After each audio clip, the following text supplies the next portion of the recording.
5,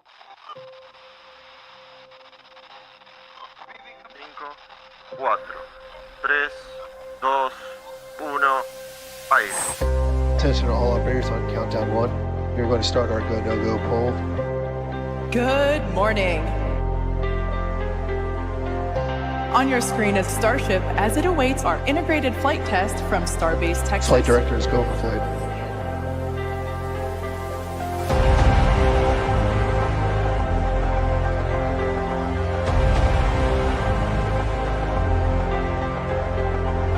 Ten, 9, 8, 7, 6, 5, 4, 3, 2. Y chicos, nos vemos del otro lado. We have liftoff. ¡No explotes, amiguito!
Hola a todos, bienvenidos a un directo de Frontera Espacial.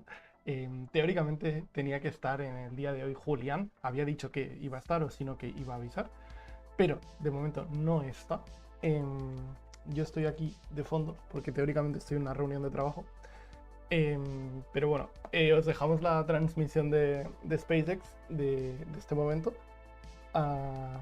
Yo iré metiéndome a ratos mientras no venga Julián, y una vez venga Julián pues le pondré en cámara a él. Sorry por esta improvisación de último momento. Para quien no me conozca, soy David Hernando, así que yo estoy por aquí. Hoy me tocaba de director, pero como este directo se aplazó desde el día de ayer, pues no. El problema es que yo ya no puedo estar comentando porque estoy escuchando una reunión y sería un poquito raro estar a las dos cosas a la vez porque perdería calidad. Solo paso a saludar y ya os dejaré con el directo de SpaceX ahora en cuanto acabe la introducción. Hola a todos. Eso, bienvenidos. Si tenéis alguna pregunta o así, podéis ir dejándola en los comentarios y yo la puedo responder. Y ahí tenemos el clima en Vandenberg en el día de hoy. Yo desaparezco por aquí, el cohete está ahí, no es mentira, hay un cohete ahí en medio. In just about 8 minutes and 30 seconds from now. Although it is a foggy day at Vandenberg, weather conditions continue to look good for an on-time liftoff. Hello everyone, my name is Amanda Yers, and I'm a ground systems engineer here at SpaceX. This mission carries a national security payload designed, built, and operated by the National Reconnaissance Office, or NRO. Both the range and vehicle are currently green, and we are on track for an on-time liftoff at 10:38 a.m. Pacific Time. If for any reason we are unable to launch today, a backup opportunity is available tomorrow starting at 10:10 a.m. Pacific Time. It's worth mentioning that we will not be showing any Stage 2 or deployment views this morning at the request of our customer. So with that, let's meet our Falcon 9 rocket on the pad at Vandenberg. Falcon 9 recently completed its 500th mission overall and has already completed more than 100 missions this year. Standing at 229 feet tall, our two-stage workhorse produces more than 1.7 million pounds of thrust. And rockets like Falcon 9 don't use all that power just to go straight up. Early in flight, Falcon 9 performs a gravity turn, which is a smooth pitch maneuver that tilts the rocket sideways to build up horizontal velocity. You may hear this called out about 10 seconds into launch as the vehicle pitching downrange. Once the first stage completes its portion of the mission, it will shut down and separate. A staged rocket like Falcon 9 sheds the booster, so Stage 2 and the payload can keep climbing faster and more efficiently. Engine chill. Now, after stage separation, today's booster will land back at Vandenberg Space Force Base at Landing Zone 4 West. This particular booster will be returning to Earth for its 18th time.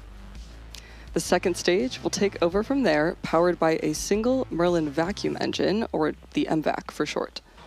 With its extended nozzle and optimized design, the MVAC drives maximum performance in the vacuum of space. Topping it all off is the payload fairing, a 17-foot wide carbon composite shell that protects the payload during the uphill trip through the atmosphere. About 3 minutes into flight, both halves of the fairing will separate and parachute back to Earth. Our fairing halves have also seen multiple flights. One is flying Stage for 1 its... RP1 load is complete. Oh, there we heard that. Stage 1 has completed RP1 load, and liquid oxygen loading is continuing on both stages at this time. Now, one half of the fairing is flying for its 28th time today, and the other for its 27th. If recovery goes to plan, the fairings will be pulled from the ocean and prepped to fly again.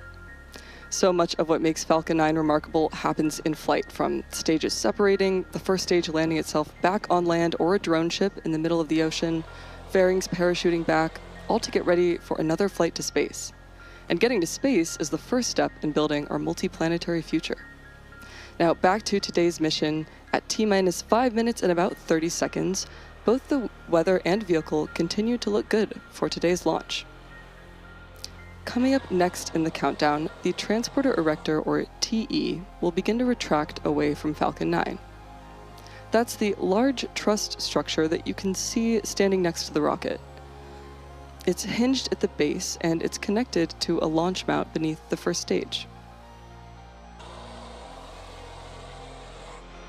During the retraction process, first the clamps around the second stage will open to clear the way. Falcon 9 tanks are pressing for retract. That's a good sign that we're on track for an on-time liftoff. Now then, after the clamp arms are clear of the second stage, the TE will be free to pivot backwards and slowly swing away from the rocket. It will reach full recline a few minutes prior to liftoff. You may also hear our team call the TE the Strongback, and that's the same structure, just a different name. The TE plays a very active role in launch. It rolls Falcon 9 out to the pad. Strongback retract has started. If you look carefully, you may be able to see Strongback retracting away from Falcon 9. It also raises the vehicle vertical, and it stays connected through the final seconds of launch. It provides power, fuel, telemetry, and command connections between the ground systems and the rocket. Now, the clamps at the top help to stabilize the second stage during fueling, and they also prevent movement in high winds. Once those clamp arms are retracted, the rocket is fully free at the top. Right now, both stages are nearly fully loaded with about 1 million pounds of propellant, and that includes RP1, rocket-grade kerosene, and liquid oxygen, chilled to over 300 degrees below zero. Propellant is loaded late into the countdown, and that's intentional. Colder propellants are denser, and denser propellants mean more performance out of the same tanks. Before any of that propellant flows, though, the plumbing and engines are chilled down. That prevents thermal shock and boil-off when the ultra-cold liquid starts moving. You'll hear that priming process referred to as engine chill. The loading process will wrap up in 2 steps. Coming up shortly, the first stage will finish around the T-minus 3 minute mark. Then the second stage will finish LOX loading about a minute later. Looking ahead, at T-minus 60 seconds, Falcon 9 will enter startup. Pogo. Stage 1 LOX load is complete. Stage 1 LOX loading is complete, which wraps up the propellant loading for the first stage. Now, after Falcon 9 has entered startup at the T-minus 60-second mark, the rocket's onboard flight computers will take over the countdown. And from there on out, the countdown is fully autonomous. Just inside of T-minus 2 seconds, the 9 Merlin 1D engines will ignite. And once they're at full power, Falcon 9 will lift off the pad and begin its climb to orbit. At just under T-minus 2 minutes and 30 seconds, the payload remains healthy and the rocket is tracking no issues. With that, Falcon 9 is nearly fully fueled and heading into the final minutes before launch. The next major milestone that we're watching out for will be the completion of Stage 2 liquid oxygen loading, and that should be within the next 10 seconds.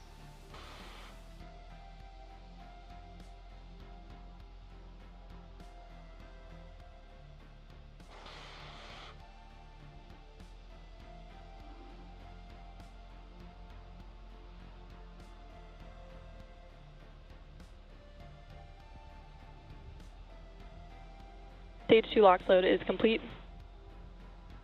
With that confirmation, Falcon 9 is now loaded with 1.1 million pounds of propellant across the first and second stages.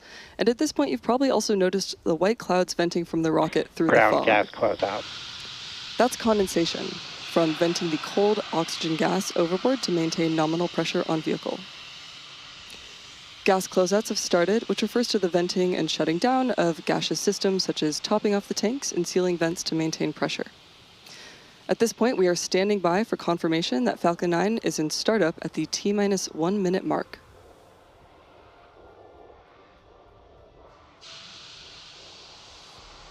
Falcon 9 is in startup. At this point, the autonomous flight computers have taken over the launch countdown, and stages 1 and 2 are pressing for launch. Next up, we'll hear from the launch director for the final go. LD is go for launch. We've just heard the launch director give that final go, so let's listen in to the final seconds of the countdown.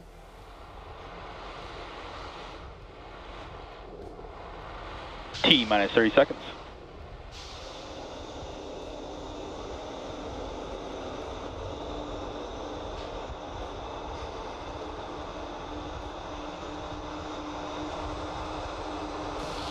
T-minus 15 seconds. T-minus 10, 9, 8, 7, 6, 5, 4, 3, 2, 1. Ignition. And liftoff of Falcon 9. Go, SpaceX, go, NRL 48.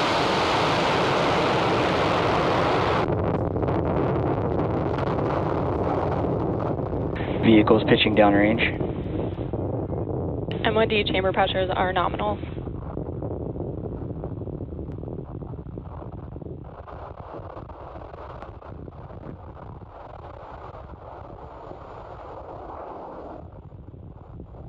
At T plus 30 seconds and counting, Falcon 9 has successfully lifted off from Vandenberg Space Force Base. And in just a few seconds, we'll throttle the engines down in preparation for Max Q, a period of maximum aerodynamic pressure. This is a critical moment during flight because the combined stresses caused by Falcon 9 accelerating through the atmosphere and the ambient static pressure are at their greatest. Falcon 9 is supersonic. To help go from vertical to horizontal, the first stage also performed a pitch kick just after liftoff. This is a maneuver known as a gravity turn, where the engines gimbal a small amount, and it turns the first stage from going straight up to Max Q. horizontal. We just heard the confirmation of Max Q, where the rocket experienced the greatest mechanical stress during flight. The rocket typically needs to go 17,500 miles per hour horizontally in order to avoid being pulled back to Earth and get into orbit. You can track our progress to orbit by watching the left corner of your display. That's showing first stage, velocity, and altitude. Now, coming up, we have several events in quick succession. We should hear all these called out by Mission Control, starting with main engine cutoff, or MECO, then stage separation, stage 1 flip, second engine start 1, and boost back burn. Main engine cutoff is when we shut down all 9 M1D engines on the first stage. Stage separation is when the first and second stages of Falcon 9 decouple from one another. Stage 1 flip is when the booster uses its nitrogen gas thrusters to flip the booster's orientation around.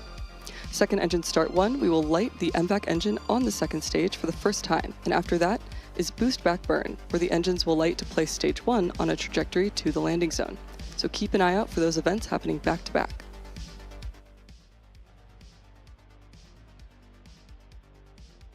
Stage separation confirmed. Eco.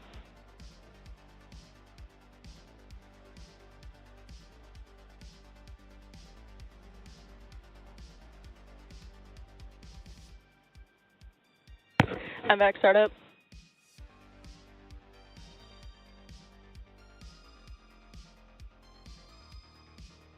And there we had confirmation of MECO, stage separation, stage 1 flip, second engine start 1, and boost back burn. Coming up will be fairing separation just a few seconds from now. The fairing jettisons away from the second stage as it is no longer needed to protect the payload once we're in space. Fairing separation confirmed. Great confirmation of fairing separation, and as mentioned earlier, we will be attempting to retrieve those fairing halves again once they fall back to Earth. Now, coming up next will be the shutdown of the boost back burn.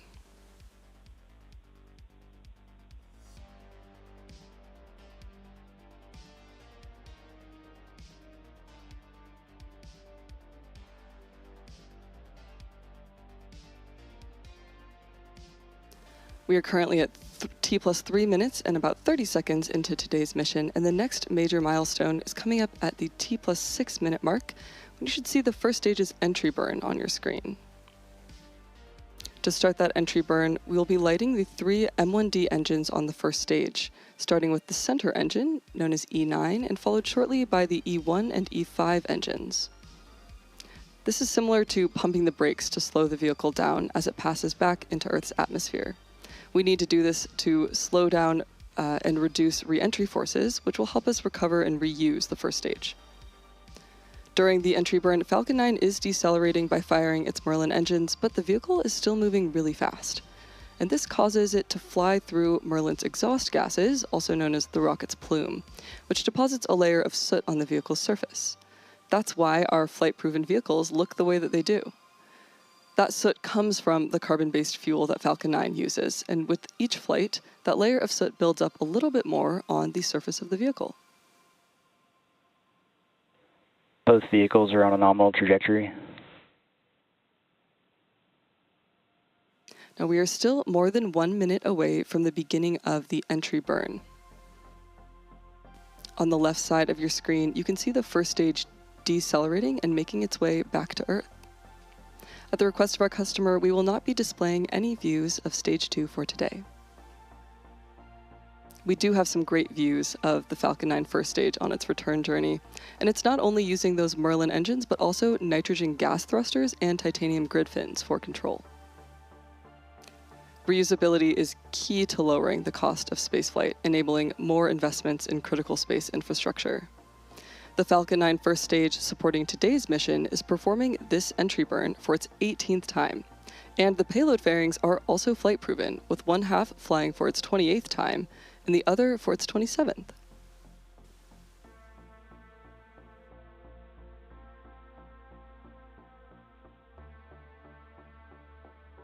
Now, we are about 15 seconds away from the beginning of the entry burn, which is the second of 3 burns that Falcon 9 will perform on its way back to Vandenberg. You'll see the engine graphics light up as the engines themselves do on the bottom of your screen.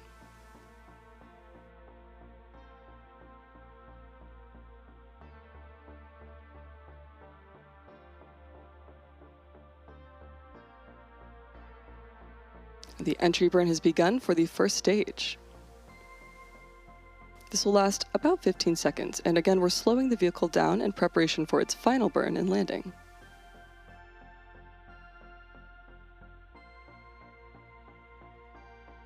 Now, the entry burn is shut down on the first stage, and coming up next will be the landing burn in a little bit less than a minute from now. The Merlin engines on the Falcon first stage are optimized for sea level, and they each achieve around 190,000 pounds of thrust each during ascent and descent. At liftoff, Falcon 9's first stage has thrust greater than 5 747 airplanes at full power. In comparison, the single MVAC engine... Stage 1 FTS has saved. The single MVAC engine on the second stage has a much wider nozzle than the M1D sea-level engines, and it's optimized to operate in space, producing 225 pounds of thrust and vacuum.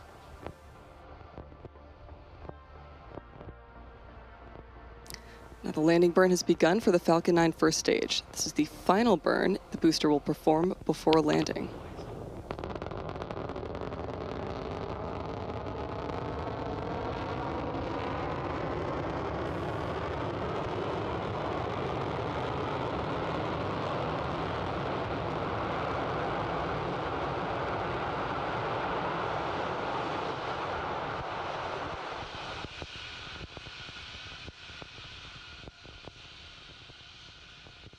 Another successful landing of our Falcon 9 rocket. This was the 18th, Stage 2 is in terminal guidance. This was the 18th launch and landing for this first stage. Now, as a reminder, we will not be showing any Stage 2 or deployment views at the request of our customer. So with that landing of the Falcon booster, we will be bringing our webcast to a close. We'd like to thank the NRO for entrusting us with today's mission, and we'd also like to thank the Range and FAA for their support. If you're interested in more launch coverage, head over to spacex.com/launches for the most up-to-date information. And when you're there, check out our new departure board featuring our upcoming launches with details.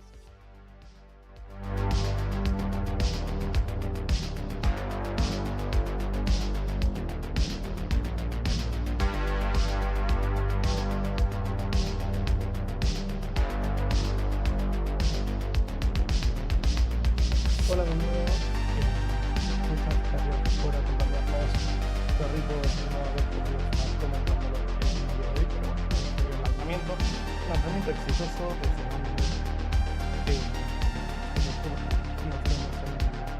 próximo directo. Muchísimas gracias por acompañarnos, Julián. Ejem, sin comentarios.